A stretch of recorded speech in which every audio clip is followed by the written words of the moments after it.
हाँ किस लिए नहीं, सॉरी देखो मैं बोलना चाहूँगा आपसे, सिर्फ मैं बोलना चाहूँगा, मैं बात करना चाहूँगा, सिर्फ कोई नहीं बात करो, ठीक है। हाँ मैं यहीं से कर रहा हूँ। आप सरपंच साहब ये बोल रहे हो कि काम किसी कारण से रुक रहा है। काम अभी बाबा ने बोला है कि पिलर खुद चुके हैं, एक पिलर रह गया है कूप की वजह से। वो कूप सरकारी जगह में किसका है? जिसका भी कूप है, हाँ किसका है कूप?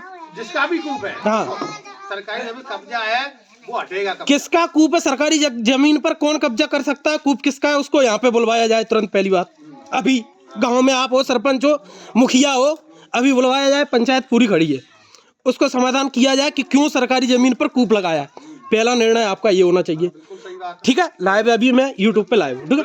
दूसरी बात ये होनी चाहिए कि अभी उस जगह पे काम किस वजह से रुक रहा है, पूरी पंचायत को बुलाकर साहब आप हो कि क्यों रोका जा रहा है। आपने बोला रोड भी वहाँ की मंजूर हो चुकी है, पैसा वहाँ पे मंजूर हो चुका है, जगह पूरी सरकारी है, काम रुकने का कारण रीजन होना चाहिए, स्पष्ट होना चाहिए। बाकी काम कौन रोक रहा है वो भी सभी लोग देख रहे हैं, लाइव चल रहा है, पूरा इंडिया देखेगा, पूरी इंडिया देखने दो। हाँ बिल्कुल ठीक है, कोई नहीं रोक रहा, काम रुकेगा, सामान नहीं पहुँच पा रहा है, इसी काम रुका है। काम सामान आपने बोला रोड पहुँच चुकी है, सामान क्यों नहीं पहुँच रहा है? सामान नहीं पहुँच रहा, ठेकेदार के खड़े। सामान पहुँच क्यों नहीं रहा है? रोड आपने बोला कि रोड मंजूर है, रोड पहुँच चुकी है, सामान क्यों नहीं पहुँच रहा है? अरे रोड जब कच्ची रोड है, अभी कच्ची रोड है तो वो आपने बोला गिट्टी बजरी डलवाएंगे, वहां तक पहुंचेगी, वो जाएगी। हाँ ठीक है, ठीक है,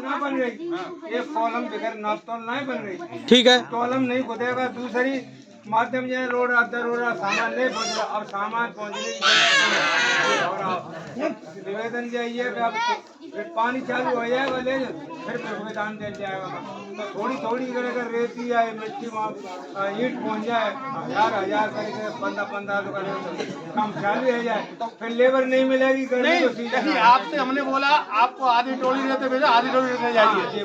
आपसे बोला 1000 ईंट जाइए, 1000 ईंट ले जाइए। आप ठेकेदार आप हो, आप काम लगाइए। काम तो लगा, जन तो पड़ रहा है, हमको जल्दी का सामान खूब हटा दिया। आपका नहीं तो कूप हटवाने के लिए कौन कर सकता है? मुखिया गांव के।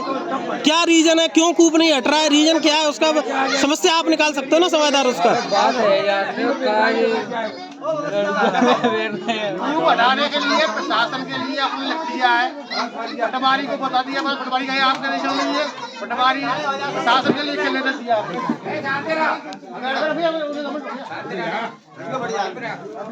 देखो अपना प्रशासन का काम है। हाँ। प्रशासन को लिख के दे चुके, पटवारी का निरीक्षण भी हो गया, पटवारी रिपोर्ट भी लग गई। अगर ऐसे नहीं उठेगा प्रशासन उठवा देगा, प्रशासन उठवा देगा तो काम चालू हो जाएगा, फिर काम रुकेगा कहाँ उसमें? काम चालू सरपंच तो नहीं होगा। वो कूप में एक कॉलम नहीं खुदेगा तो नाप तोल बनेगा ही नहीं। ठीक है, तो कूप खुदवाने की जिम्मेदारी किसकी रहेगी? काम कौन करवा रहा है? सरपंच साहब। कूप कौन उठाएगा? सरपंच साहब। तो सरपंच साहब रिस्क क्यों नहीं ले सकते कूप हटवाने में? सरपंच तो पूरी कार्रवाई करे तो गाँव अरे लिख दिया अपना लेटर, तब पटवारी आया आपके पास, लेबर हमारे पास है, तुम कहेंगे तो हम लेबर से आएगी। देखो अभी पटवारी आया है, पटवारी जब बात नहीं मानेगी तो पुलिस आएगी, पुलिस आकर वो सब हटवा देगी, टेंशन नहीं। पुलिस आएगी, पुलिस का 100 बुला के अभी बुलवा देते हैं उधर चल के। गाँव समझ गम का क्यों? अरे गाँव समस्या गाँव से ही है जा तो और ही ठीक है। अरे गांव से होता है तो अभी तक काम ढलाई क्यों रहेगा? अब गाँव से अब दही को आ जाए तो बुलवाए। वो मैंने कही हम तो हटाए ना, हमें चाहिए लेबर दे सकते, चाहे कूप कर सामान माटर। अब ने हटाओ तो नहीं होगा, जब ये आतंकवादी करते हैं, जबरदस्ती करते हैं, तो जबरदस्ती सरपंच बताएंगे हमने जबरदस्ती और नाम तो समझ में फिर सरपंच साहब पानी फिर लेकिन टीचर बन जाएगी। अगर पहुँच जाओ तो पहुँच जाओ।